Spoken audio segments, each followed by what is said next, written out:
Hello students, कैसे हो? तो बेटा लास्ट हम इलेक्ट्रिक पावर और हीटिंग इफेक्ट ऑफ करंट का कॉन्सेप्ट पढ़ रहे थे।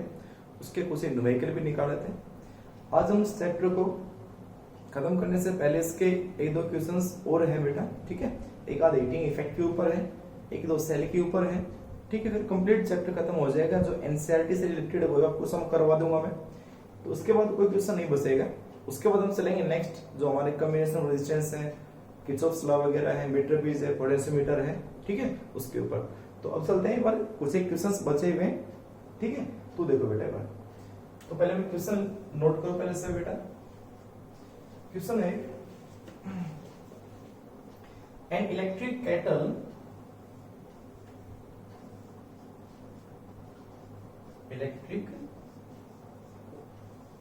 kettle used for heating water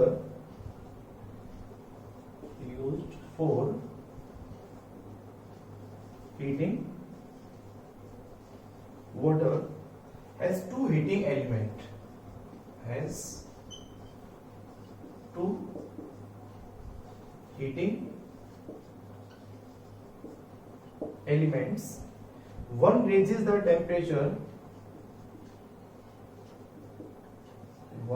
raises the temperature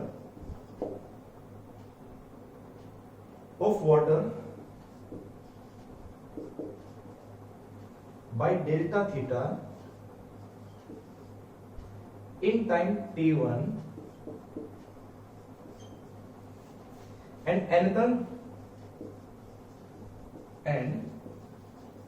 another in time t2 assuming no loss of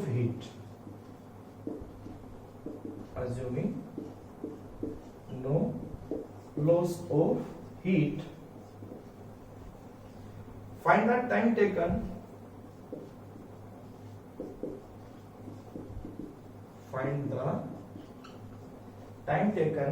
to raise the temperature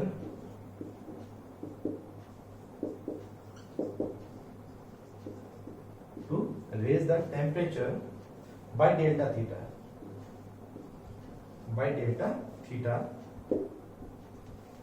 first part है इसके अंदर, when heating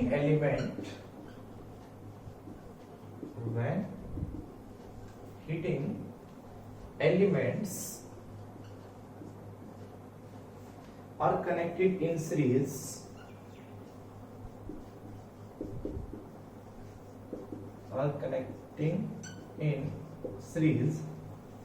और number 2, when heating elements are connecting in parallel। ये question है बेटा, ठीक है। अच्छा क्वेश्चन है, नोट करो पहले। कहते हैं इलेक्ट्रिक केटल है, used for heating water, has two heating element. उस केटल के अंदर दो एलिमेंट है। जैसे हम ये मान लें कि हमारे पास उसमें दो रोड लगी हुई है, ठीक है। दोनों, one raises the temperature of water delta theta in time t1। पहला डेल्टा थीटा आ गया, इसके जगह न्यूमेरिकल वैल्यू आपको कुछ भी मिल सकता है। तो पहला इस टेम्परेचर तक बढ़ाने में, इनिशियल दोनों का सेम टेम्परेचर था, पहले मानो 0 था, 0 से लेकर 10 डिग्री सेल्सियस तक बढ़ाना है। तो पहले वाले ने टाइम कितना लिया, t1, 10 डिग्री तक बढ़ाने में टाइम कितना लिया, t1, एंड अनदर दूसरा जो हमारे पास एलिमेंट था वो टाइम ले रहा है t2। टेम्परेचर सेम है, उतना ही, 0 से 10 या 10 से 20 कोई भी हो सकता है, एनीवन। यानी सेम टेम्परेचर डिफरेंस करने में पहला वाला टाइम ले रहा है t1, दूसरा वाला टाइम ले रहा है t2। और एक्सटर्नल लॉस ऑफ हीट कोई नहीं है, यानी एयर में, वहां पे साउंड में कोई लॉस ऑफ हीट नहीं है बिल्कुल भी। Find the time taken to raise the temperature. अब टेम्परेचर यानी उतना ही, मान 10 डिग्री टेम्परेचर बढ़ाने में ये कितना ले रहा है टाइम, t1, मान ये ले रहा है तुम्हारा 5 सेकंड, ये ले रहा है 10 सेकंड। तो अगर हम क्या करें, दोनों रोड को एक साथ यूज करें, एक साथ उसी 10 डिग्री टेम्परेचर बढ़ाने के लिए, तो when heating elements are connected in series, एक बार उन दोनों को सीरीज में जोड़ के देखें, फिर उन दोनों को पैरेलल में जोड़ के देखें। अब ये देखना है कि कब टाइम ज्यादा लगेगा, यानी हमारा यूजफुल कब है। हम दोनों रोड को सीरीज में जोड़े तब जल्दी पानी गर्म होगा, यानी 10 डिग्री टेम्परेचर तक, डेल्टा थीटा टेम्परेचर तक जल्दी कौन गर्म कर देगा? जब दोनों को सीरीज में यूज करें या दोनों को पैरेलल में यूज करें, कब जल्दी गर्म करेगा पानी? ठीक है, कब टेम्परेचर डेल्टा थीटा तक पहुंच जाएगा। तो नोट कर लिया क्वेश्चन, देखो अब इसको।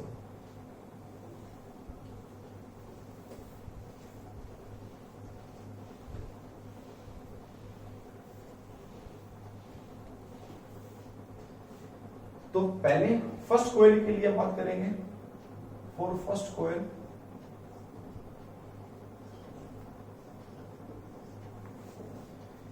to raise the temperature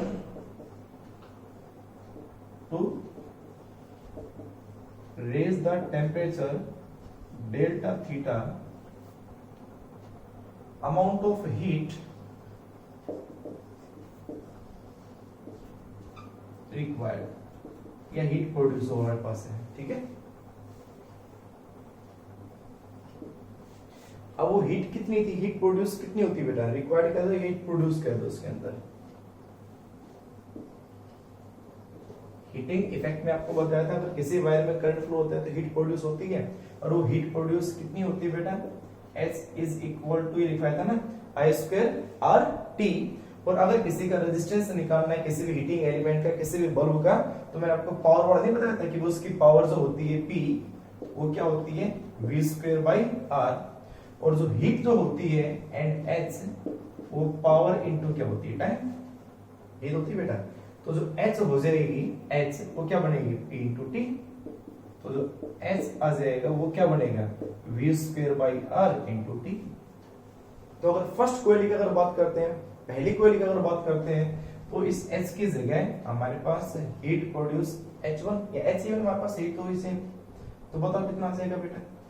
H equal to voltage, दोनों के लिए सोर्स तो एक ही है, दोनों का रेजिस्टेंस क्या है? अलग है, R1 एक का R2, और टाइम पहले वाले का कितना है? T1। तो H is equal to V square by R1 into T1। अब यहाँ पे हीट, टेम्परेचर हमारे पास ये क्या है? Temperature, delta theta temperature. तो बताओ अगला, चलो दूसरा क्या है? फर्स्ट हो गया, और सेकंड कॉइल और सेकंड एलिमेंट या सेकंड कॉइल कह सकते हैं। सेकंड फर्स्ट एलिमेंट है ना, वहां पे तो एलिमेंट डालना भी। For first element, for second element, अच्छा यहां से रेजिस्टेंस तो निकाले पहले, काम तो रेजिस्टेंस के लिए काम करा था मैं। तो यहां से रेजिस्टेंस कितना आ जाएगा? R कितना आ जाएगा? R1 कितना आ जाएगा? ये आ जाएगा V स्क्वायर T1 और डिवाइड बाई H। ठीक है, चलो सेकंड एलिमेंट के लिए हम कितना करेंगे बेटा? सेकंड एलिमेंट का हमारे पास आ जाएगा, सेम कर दो ऐसे ही सीधा, R2 वो हो जाएगा V स्क्वायर T2 और डिवाइड बाई H। हमारे पास R1 भी हो गया, R2 भी हो गया। इक्वेशन फर्स्ट मान लो, इक्वेशन सेकंड मान लो। अब फर्स्ट इक्वेशन से स्टार्ट करते हैं, पहला इक्वेशन से। If both elements are connected in series, अब उनको सीरीज में जोड़ दें, तो अगर सीरीज में जोड़ देंगे तो जो हीट प्रोड्यूस होगी H इज इक्वल टू, वो क्या करेंगे बेटा? फिर हम फॉर्मूला इसी से देखते हैं। तो H is equal to V square by R। अब क्या हो जाएगा? वो R इक्विवेलेंट नेट, और टाइम कितना देगा? T, total time T। यहाँ पे वैल्यू पुट कर दे यहाँ पे, चलो भाई V स्क्वायर डिवाइड बाई, अगर उनको सीरीज में जोड़ते हैं तो रेजिस्टेंस कितना होता है? R1 plus R2। तो इक्विवेलेंट रेजिस्टेंस हो जाएगा R1 plus R2 into time T, total time है T। R1 की वैल्यू, R2 की वैल्यू यहाँ पुट कर दो, बस कितना आ जाएगा? वैल्यू पुट करो, इक्वेशन नंबर 3। ठीक है, मैं हेल्प कर दूं, चलो बताओ कितना आएगा? S इज इक्वल टू कितना आ जाएगा बेटा? यहाँ तो जगह है नहीं, चलो आप इसको नोट करो, फिर मैं इसको करवाता हूँ आगे। इसको नोट करें बेटा पहले जल्दी से।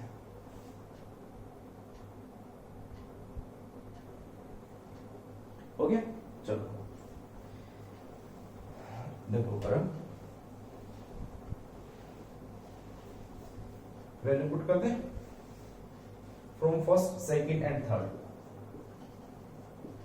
First second and third. x जो आ जाएगी वो आ जाएगा v square into T and divide by r1 plus r2। r1 क्या है v square t1 divide by h plus इसका सेकंड का क्या है v square t2 divide by h। करो एलसीएम लो, सोल्व करो, कितना आ जाएगा भाई, ऊपर है v स्क्वायर, नीचे हम यहाँ क्या करेंगे, यहाँ पे ऊपर v square by h common तो आएगा, तो यहाँ क्या बचेगा t1 और प्लस क्या बचेगा t2 और मल्टीप्लाई बाई क्या है इसके t। तो भाई क्या होगा कि v स्क्वायर से v स्क्वायर कैंसिल और ये h कहां जाएगा ऊपर। नोट कर लेने तो आपने, ये वाली याद रखना, आगे भी काम आएगा। चलो मैं यहाँ लिख देता हूं।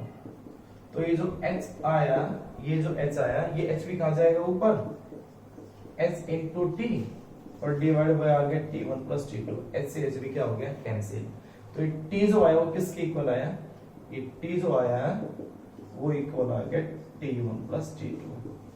मतलब अगर दोनों कॉइल्स को सीरीज में जोड़ोगे, एक एलिमेंट, एक रोड ये है, एक एंड ये हो गया, दूसरा एंड ये हो गया, अगली रोड भी ऐसे जोड़ोगे, उस एंड से उसका फर्स्ट एंड, उसका लास्ट एंड, उन दोनों वायरों से और एक यहाँ वायर से हम उसमें सेम सर्किट में जोड़ देंगे।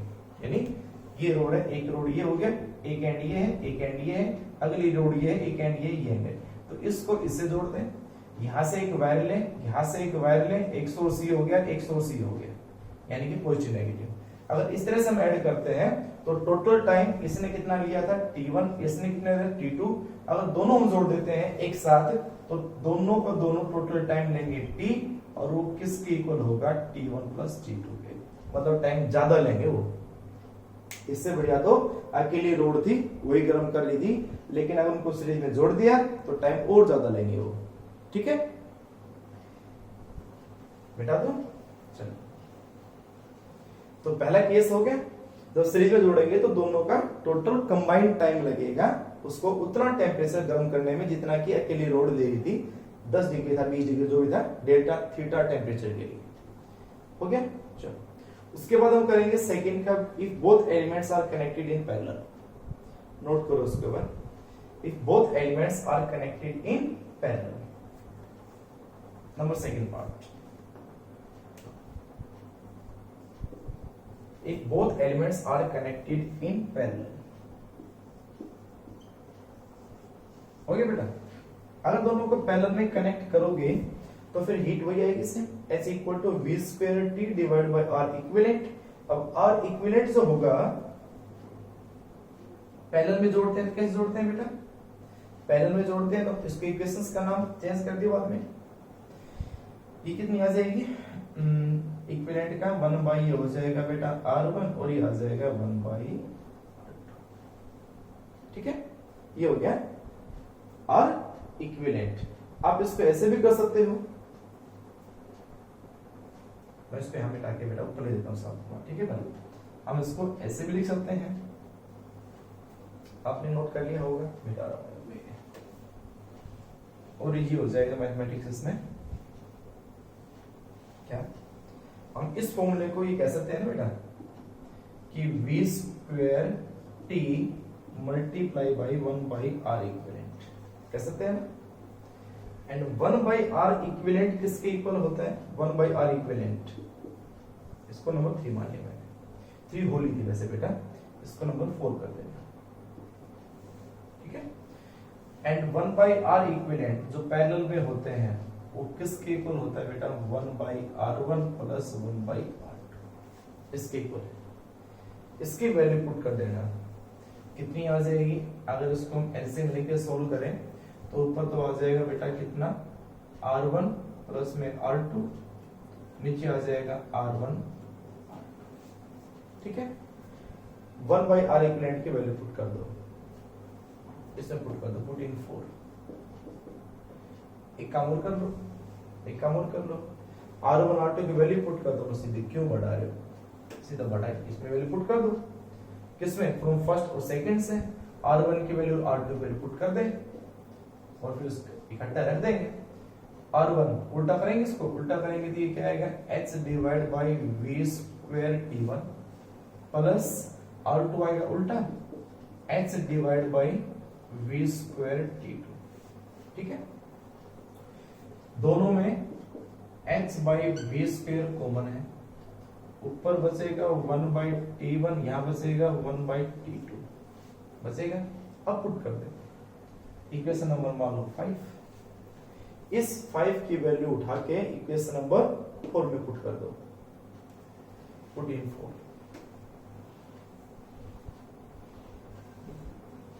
पुट इन 4, तो h is equal to v square t into सीधा कर दो into 1 by R equivalent, 1 by R equivalent ये रहा, h divide by v square into 1 by t1 into 1 by t2, h से h कैंसिल, v स्क्वायर से v square cancel, तो यहां जो t आया, t इधर जाएगा, इधर जाएगा t, तो ये क्या बन जाएगा 1 by t is equal to क्या बन जाएगा 1 by t1 plus 1 by t2। This is reciprocal addition, और आपको इतना तो पता ही होगा, रेसिप्रोकल एडिशन का मतलब होता है अगर मान लो कोई भी टाइम इसने लिया 5 सेकंड, इसने लिया 1000 सेकंड, तो जो t आएगा ना वो स्मॉल वैल्यू से भी कम आएगा, 5 से भी कम आएगा। अगर ये 1 सेकंड भी है और ये 1,00,000 सेकंड भी है, तो t जब निकालोगे रेसिप्रोकल से तो 1 सेकंड से भी कम आएगा। इसका मतलब टोटल जो टाइम लगेगा पानी गर्म होने में उतना ही, यानी जो डेल्टा थीटा टेम्परेचर तक बढ़ाने में टाइम कम लगेगा। अकेली रोड T1 जो लिया था या T2 जो ली थी उस टाइम, उन दोनों से भी क्या लगेगा कम। तो यूजफुल कौन सा होगा कि अगर हम रोड को कैसे जोड़े कि पानी जल्दी गर्म हो, यानी उतना टेम्परेचर जितना हमें चाहिए था उतना मिल जाए, तो कैसे जोड़े, कनेक्टेड इन पैरेलल, उनको पैरेलल जोड़े। और पैरेलल कैसे होती है कि एक रोड ये होगी, एक रोड ये होगी, दोनों रोडों का इस एंड से कनेक्ट, इसका इससे कनेक्ट, और दोनों को सोर्स से जोड़ देंगे। अगर ऐसे रोड जोड़ेंगे तो पानी जल्दी गर्म होगा, चाहे केटल के अंदर हो, चाहे हम किसी ड्राम में पानी गर्म करें, चाहे कहीं भी गर्म करें पानी को गर्म करना, कोई भी हीट करना, प्रोड्यूस करना होगा तो रोड ऐसे ऐड करें, ऐसे जोड़े। आप नोट करते होंगे, आपने देखा होगा जैसे सर्दियों में हीटर जो आते हैं, हीटर कौन से, जो रूम हीटर लगे होते हैं जिसमें रोड होती है, हीटिंग रोड, तो हीटिंग रोड वो सभी के सभी पैरेलल होती है, 1 रोड 2 रोड 3 रोड ऐसे जुड़ी होती हैं। ऐसे नहीं है कि एक ही रोड को लंबी लगा दी हो, अगर एक ही रोड लंबी होती तो उतना जल्दी गर्म नहीं करता रूम, जितना जल्दी वो छोटी छोटी रोड्स उनको पैरेलल में जोड़ के हम कर सकते हैं। ठीक है, तो ये इनका कॉन्सेप्ट था। कॉन्सेप्ट होता है बेटा कि कब उनको पैरेलल में जोड़े या सीरीज में जोड़े, पैरेलल में या सीरीज में कब ज्यादा यूजफुल होगा, तो नोट कर लीजिए इस क्वेश्चन को। ठीक है बेटा, चलो हो गया। ठीक है, और करते हैं अगला question.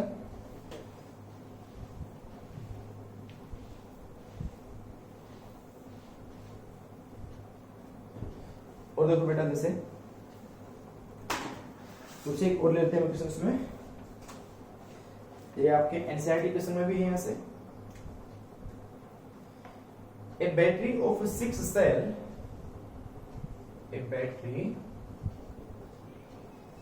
of 6 cell, each of EMF 2 volt, each of EMF 2 volt, and internal resistance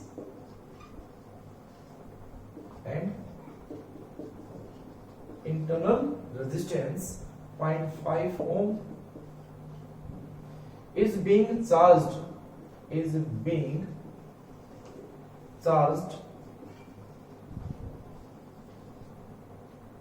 by DC means of EMF 220 volt using an external resistance by using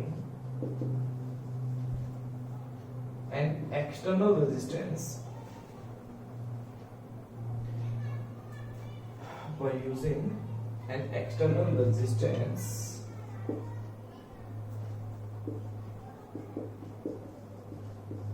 external resistance of 10 ohm what will be the charging current, what will be the charging current, और क्या है second potential difference, what will be number 1 charging current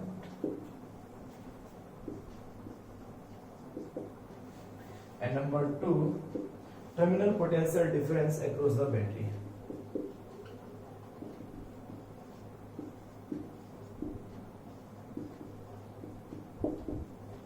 Across the battery. एक battery है जिसमें 6 cell लगे हुए हैं, हर cell की कीमत है 2 वोल्ट, हर सेल का इंटरनल रेजिस्टेंस है 0.5 और उसको चार्ज किया जा रहा है एक डीसी वोल्ट बैटरी से, बड़ी बैटरी से, जिसकी पोटेंशियल है 220 वोल्ट, ईएमएफ है 220 वोल्ट बाय यूजिंग, और उसी के साथ एक एक्सटर्नल रेजिस्टेंस भी है 10 ओम का।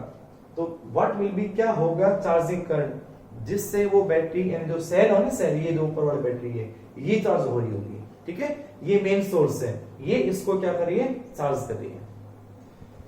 And number 2 terminal potential difference across the battery, और उस बैटरी के अक्रॉस जो हमने सेल है उसके पास, उसके में कितनी पोटेंशियल डिफरेंस होगी, टर्मिनल पोटेंशियल डिफरेंस होगी, वो भी निकालनी है।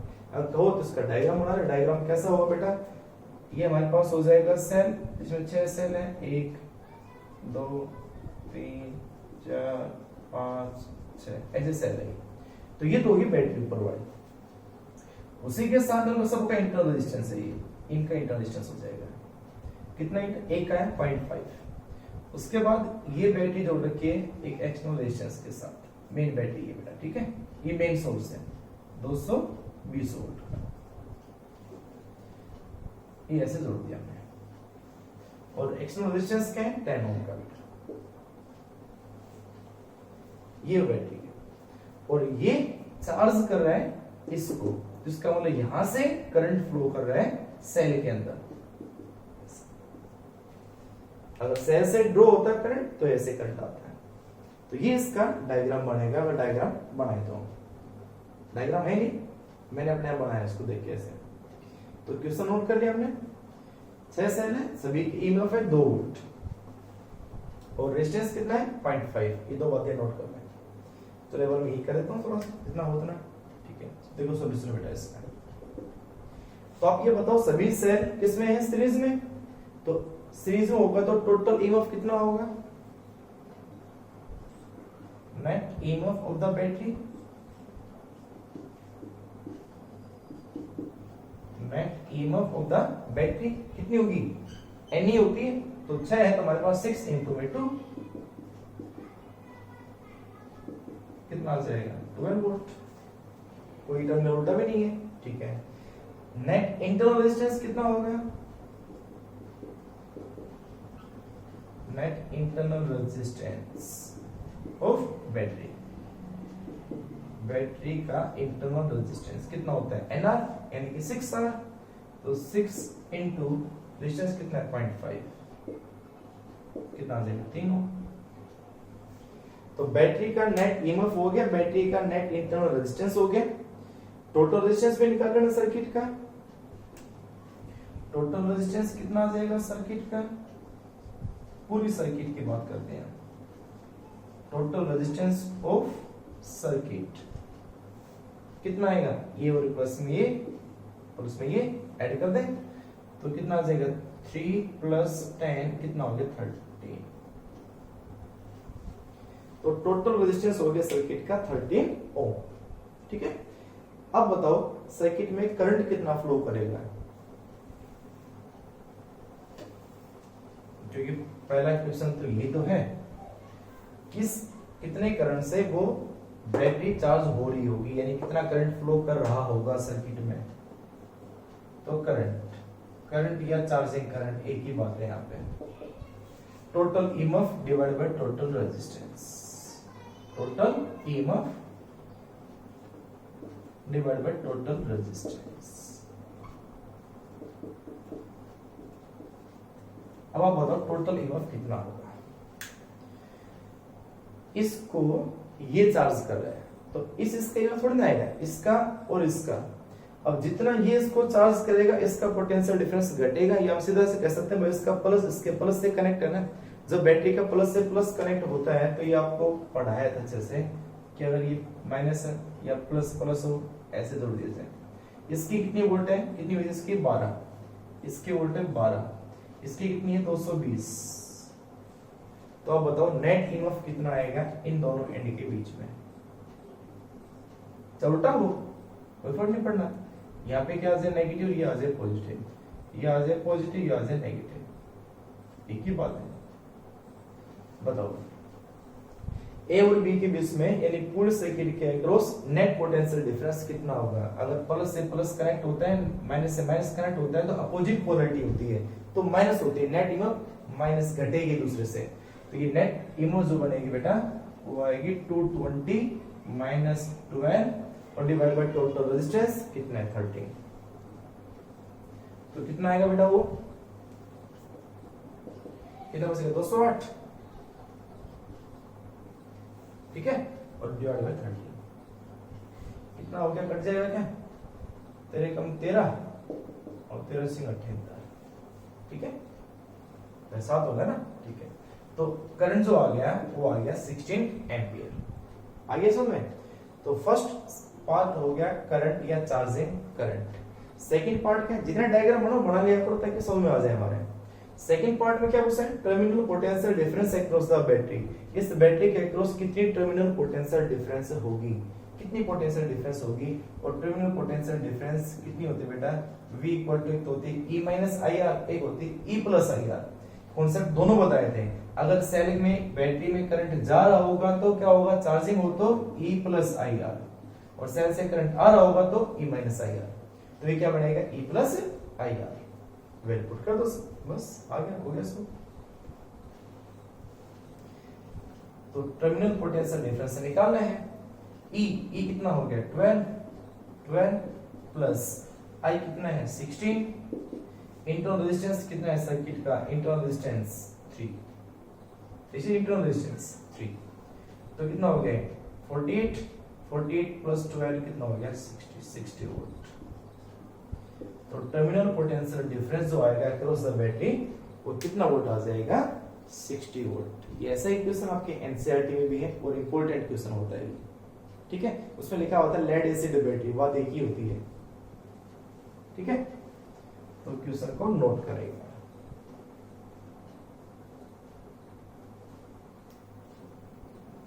हो गया, चलो और क्वेश्चन करते हैं एक बार इसमें।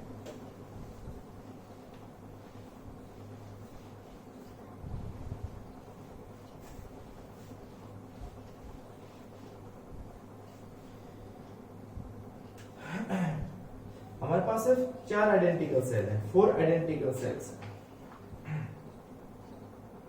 मैं सीधा क्वेश्चन ही बना दूं, इसमें कर दें। इसमें ये डायग्राम है इसका, एक सेल ये है, इसका इंटरनल रेजिस्टेंस है, ये एक सेल है, ये इसका इंटरनल रेजिस्टेंस है, ये एक सेल है, ये इसका इंटरनल रेजिस्टेंस है, एक और सेल है, ये इसका इंटरनल रेजिस्टेंस है। इसको हम जोड़ेंगे एक एक्सटर्नल रेजिस्टेंस के साथ,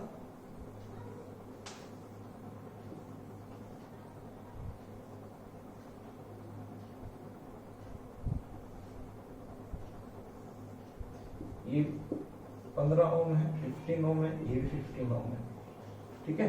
और ये सभी बैटरी की ईएमएफ जो है आइडेंटिकल सेल है 2 वोल्ट। ये सबका इंटरनल रेजिस्टेंस है। अब इस क्वेश्चन को उसने पूछा है, इसने कहा है गिवन क्या है कि terminal voltage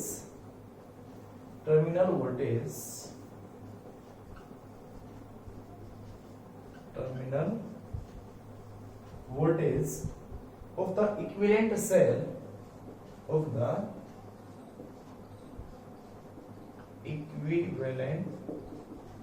cell as read by an voltmeter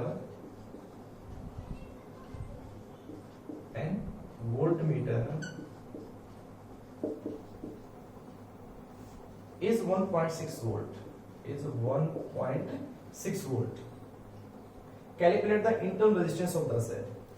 Calculate the internal resistance of the cell.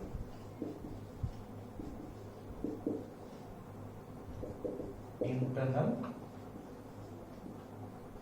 resistance of the cell.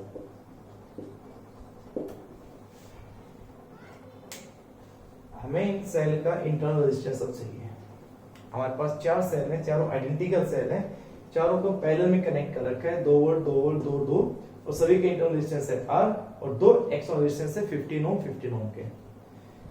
उसने कहा terminal voltage of the equivalent cell, जो इनका इक्विवेलेंट जो सेल बनेगा एक, as read by voltmeter. Voltmeter क्या measure करते हैं? Potential difference, terminal potential difference, terminal potential difference is 1.6 volt, means terminal potential difference across the cells वो कितना होगा? 1.6. Calculate the internal resistance of the cell, तो internal resistance कितना होगा इन cell का? तो टर्मिनल पोटेंशियल डिफरेंस हमें पता है 1.6 है, तो ये नोट कर ले, मैं इसको मिटा रहा हूँ टेबल में। कर लिया?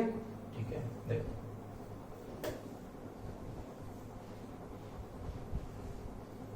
तो आप ये बताएं इस सर्किट का नेट ईएमएफ कितना है? पहले तो इन cell net EMF of the cells, solution देखो, net EMF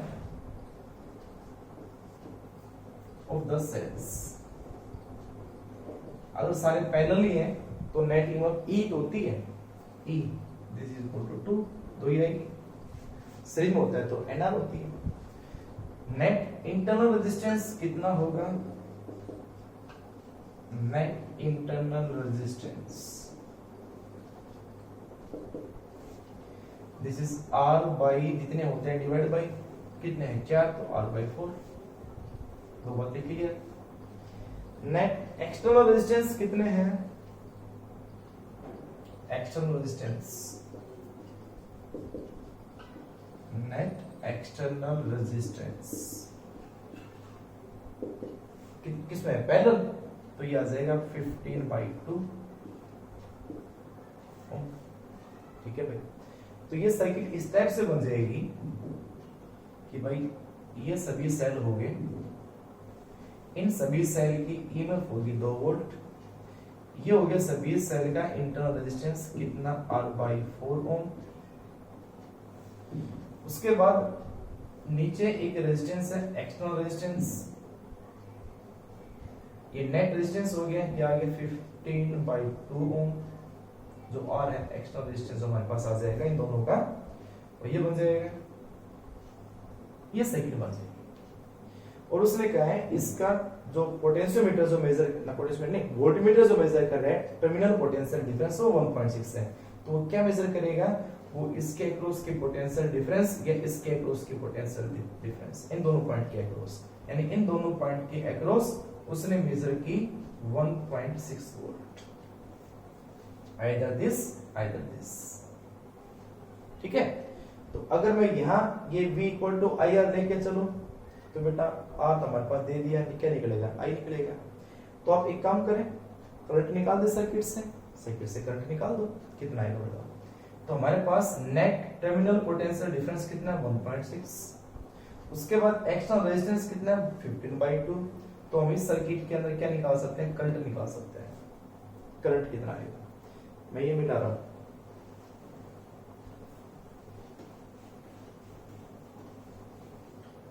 net current in the circuit, net current in circuit, this is terminal voltage, this is equal to terminal voltage divided by external resistance, external resistance। ये बातें हर एक question को मैं अलग अलग बताना बेटा, अलग अलग क्वेश्चंस बता रहा हूँ सभी, तो सभी ध्यान दे लें, हर टाइप के क्वेश्चन करवा रहा हूँ। तो I इज इक्वल टू कितना आ जाएगा? टर्मिनल वोल्टेज कितना? 1.6 डिवाइड बाय एक्सटर्नल रेजिस्टेंस कितना है? 15/2।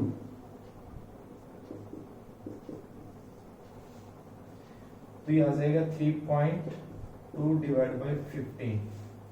ठीक है, और थोड़ा काटो इसको, तो ये आ जाएगा डिवाइड बाय 150 कितना आ जाएगा ये 125 तो 16 डिवाइड बाय 125 एम्पियर करंट आ गया।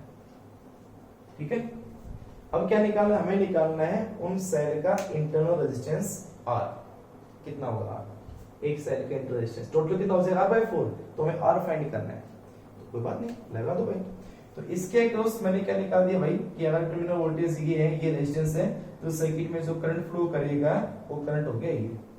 फिर मैं इसकी टर्मिनल वोल्टेज इस पॉइंट ए और पॉइंट बी टर्मिनल वोल्टेज कितना होगा वो टर्मिनल वोल्टेज हो जाएगा V is equal to E minus IR and V equal to E minus IR and terminal voltage is equal to 1.6। ठीक है, पहले मैंने क्या लगाया एक्सटर्नल रेजिस्टेंस के साथ जोड़ के उससे करंट निकाल दिया। अब मैं इसको इसी के साथ करके देखो सेल के साथ टर्मिनल वोल्टेज का केस लगा दो तो 1.6 is equal to EMF कितनी है हमारे पास 2 वोल्ट है 2 माइनस करंट कितना है 16 डिवाइड बाय 125 इनटू रेजिस्टेंस हमें निकालना है R/4 है ना R/4 भाई इक्विवेलेंट डालना है बेटा क्योंकि सर्किट का इक्विवेलेंट इंटरनल रेजिस्टेंस कितना है R/4 तो V इक्वल टू E माइनस I into equivalent internal resistance. अब इसको आप कर लें 100 ये इधर जाएगा ये इधर जाएगा तो हमारे पास वो उधर आ जाएगा कितना बचेगा बेटा ये काट दें तो ये आएगा 4R divide by 125 is equal to 2 minus 1.6। एक बार नोट करो बेटा इसको तो मैं कर ही देता हूं इसको तो R इज इक्वल टू आ जाएगा 125 divide by 4 and multiply by ये करना 0.4 यानी कि 4/10। ठीक है 4 से 4 कैंसिल ये 2 और ये आ गया 25 तो ये आ गया 25/2 यानी 12.5 तो जो इंटरनल रेजिस्टेंस आ जाएगा वो आ जाएगा 12.5 ओम 12.5 ओम ये होगा इंटरनल रेजिस्टेंस। ठीक है नोट करो सर इसको बेटा जल्दी से। फिर और करते हैं एक आध क्वेश्चन इसमें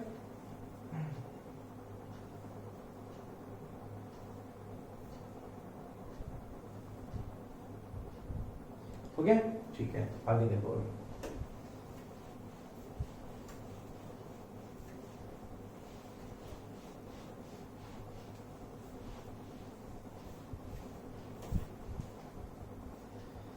उसके बाद एक क्वेश्चन और है बेटा और देखो इसमें सेल का क्वेश्चन एक और ले लेते हैं पहले बार n रोज हम m लेते हैं m ले लो m rose containing n cells containing n cells in one row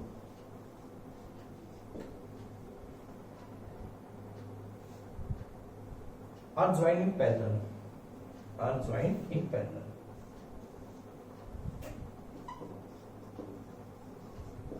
are joined in parallel. Maximum current is drawn from this combination. Maximum current drawn from this combination in a 3 ohm resistance in a 3 ohm resistance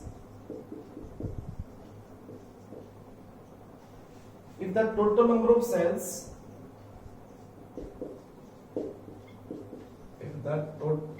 number of cells used is 24 and internal resistance of each cell and see the R internal resistance of each cell at 0.5 ohm. Find the value of m and n. m की value n की value find करनी है आपको। find m and n। ये question m total रोज है, n cell है हमारे पास, यानी कि मैं कहता भाई ये हमारे पास ऐसे क्या है, ये n है। टोटल हमारे पास n रोज है ऐसे, ठीक है। अब मैक्सिमम करंट सर्किट से जो ड्रॉ हो रहा है from this combination in A 3 ohm resistance, यानी कि एक्सटर्नल रेजिस्टेंस यहाँ पे दिया हुआ है जो है 3 ओम रेजिस्टेंस, जिससे मैक्सिमम करंट ड्रॉ हो रहा है। If the total number of cells 24 है तो और internal resistance of each cell, हर एक सेल का इंटरनल रेजिस्टेंस 0.5 है, ठीक है। तो हम यहाँ पे रेजिस्टेंस जोड़ोगे, इंटरनल रेजिस्टेंस कोई भी एक हो गया, कितना है 0.5, तो 0.5 इसका होगा, 0.5 जितने भी होंगे आगे टोटल 24 है।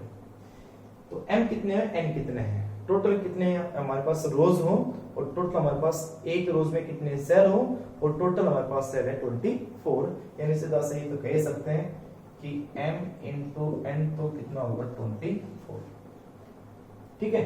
अब कंडीशन देखो बेटा, मैंने क्वेश्चन पहले भी करवा चुका हूं, ये कॉन्सेप्ट मिक्सिंग है, मिक्स ग्रुपिंग ऑफ सेल है। मिक्स ग्रुपिंग ऑफ सेल में मैक्सिमम करंट की कंडीशन क्या होती है बेटा, मिक्स ग्रुपिंग ऑफ सेल में मैक्सिमम करंट के लिए, और मैक्सिमम करंट के लिए इससे पहले वाले लेक्चर में भी आपको बताया था मैंने, total external resistance equal to internal resistance, ये तो था total external resistance is equal to total internal resistance, ये तो था बेटा। तो टोटल एक्सटर्नल रेजिस्टेंस है R, और total internal resistance mix grouping में हमने पढ़ा था बेटा, वो था NR divide by N, NR divide by N। लेकिन ये बात जरूर ध्यान रखें, N है number of cell in one row and M are the number of rows. उल्टा दे सकते हैं पेपर में, उल्टा उसको देख रहे हैं ना। तो R equal to NR by M, well put कर दे। R कितना है 3 इज इक्वल टू N कितना है हमारा, N तो निकालना ही है।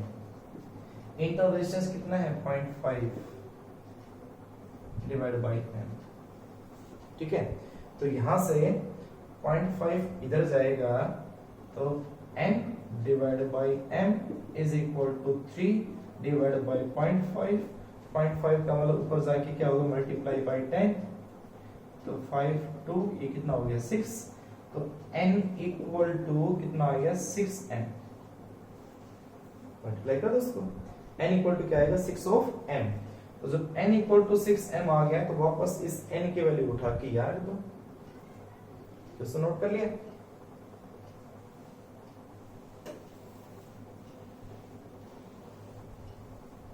इस n की वैल्यू उठा के यार दो, पुटिंग फर्स्ट, तो m into 6m is equal to 24, 6 4 24, m square equal to 4, तो जो m आया वो कितना है 2, m2 आ गया तो n कितना आ जाएगा डिवाइड बाय 2, तो 12 आ जाएगा, n आ जाएगा 12, ठीक है। ये कॉम्बिनेशन ऑफ सेल का मैंने एक और क्वेश्चन आपको करवा दिया, ठीक है। चलो सबसे हटके एक और क्वेश्चन आपको करवाता हूं मैं, जो मिक्सिंग ऑफ है हमारे पास, पावर भी और रेजिस्टेंस भी और टेम्परेचर भी, मिक्सिंग सब मिक्स उसके अंदर कर लिया नोट, ठीक है। देखो आगे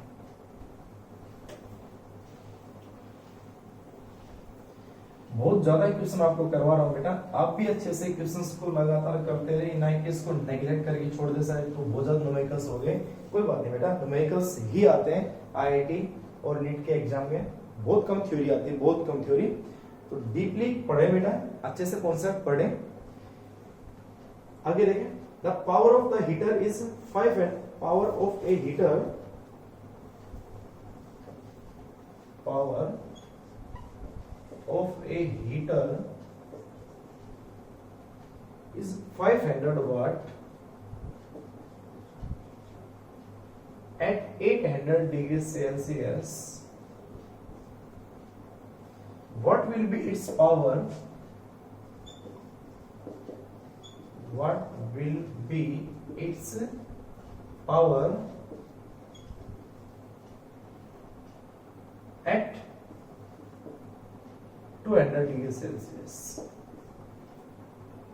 if अल्फा। अब अल्फा यहाँ पे क्या है? टेम्परेचर कोफिशिएंट, याद होगा थोड़ा बहुत। Temperature coefficient of the material वो है 4 इंटू 10 टू पावर -4 पर डिग्री सेल्सियस। ये आपको दे रखा है। उसने क्या, पावर ऑफ ए हीटर, एक हीटर की पावर 500 वाट है 800 डिग्री सेल्सियस में, तो उस हीटर की पावर क्या होगी 200 डिग्री सेल्सियस में।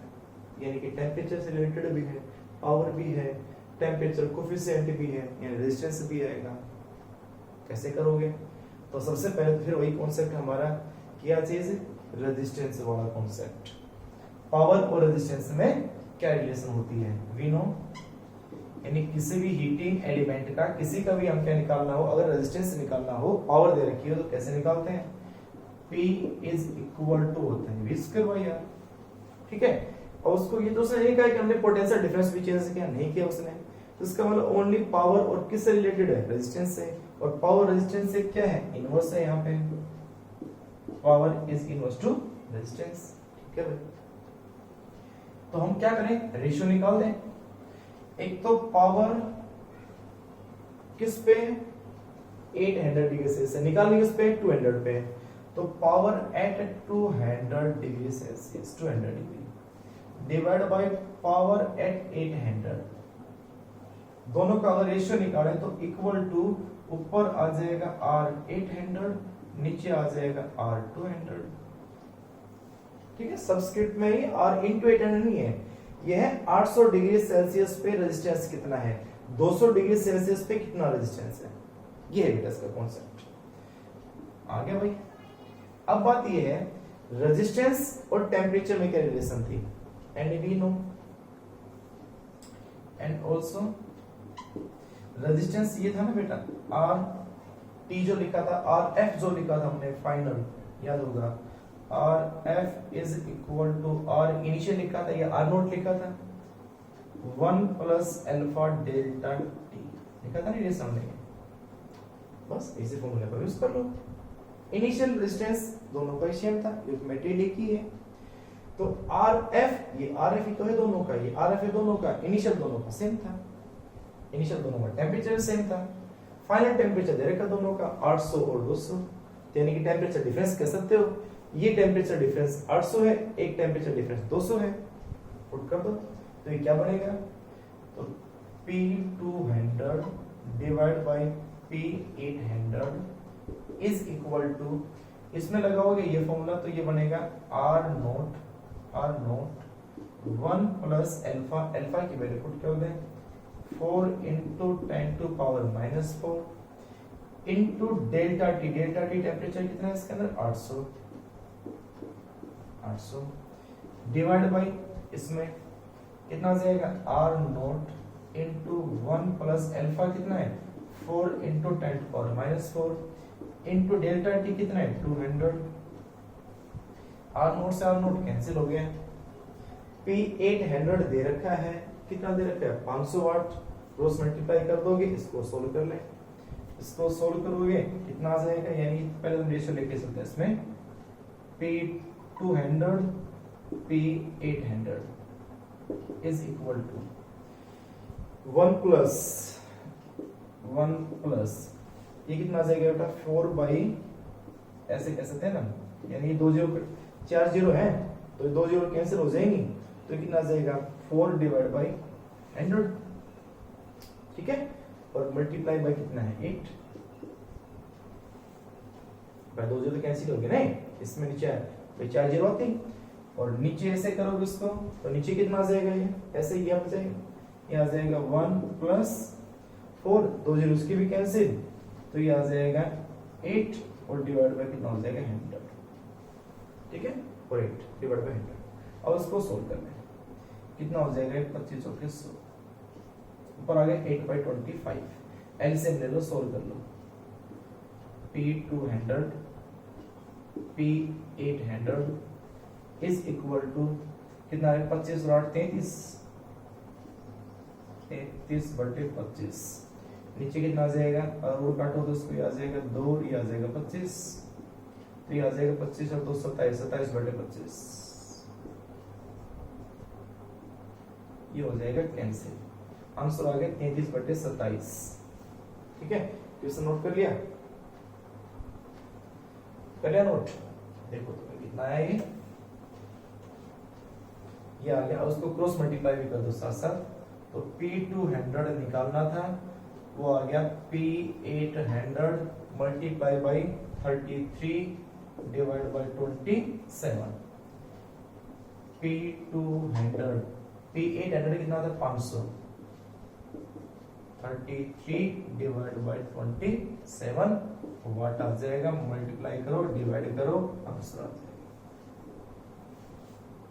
ठीक है तो भाई मैंने मेरे हिसाब से मैंने कोई क्वेश्चन नहीं छोड़ा है हीटिंग एलिमेंट के लिए लेके पावर को लेके टेम्परेचर को लेके कोई भी सेल का हर एक टाइप का 2 2 3 3 क्वेश्चन मैंने आपको करवा दिए बहुत न्यूमेरिकल्स मैंने आपको करवा दिए इस चैप्टर के ठीक है बेटा तो सभी क्वेश्चंस को अच्छे से क्वेश्चंस करें ठीक है बाकी भगवान पे छोड़ दें सब इनमें से आएगा थोड़ी मेहनत करें अच्छे से बस ठीक है अगले चैप्टर में अगला जो लेक्चर आएगा उसके अंदर हम कम्युनिकेशन ऑफ रेजिस्टेंस पढ़ेंगे ठीक है उसके बाद उनका जो क्या क्या हम जो कैपेसिटेंस के अंदर पढ़े थे सभी जो मेथड क्या क्या मेथड थे वो मेथड उसके अंदर पढ़ेंगे कम्युनिकेशन ऑफ रेजिस्टेंस के लिए मीटर बेस का किरचॉफ लॉ है और पोटेंशियोमीटर है ठीक है तब तक के लिए खुश रहो आबाद रहो बाय बेटा थैंक यू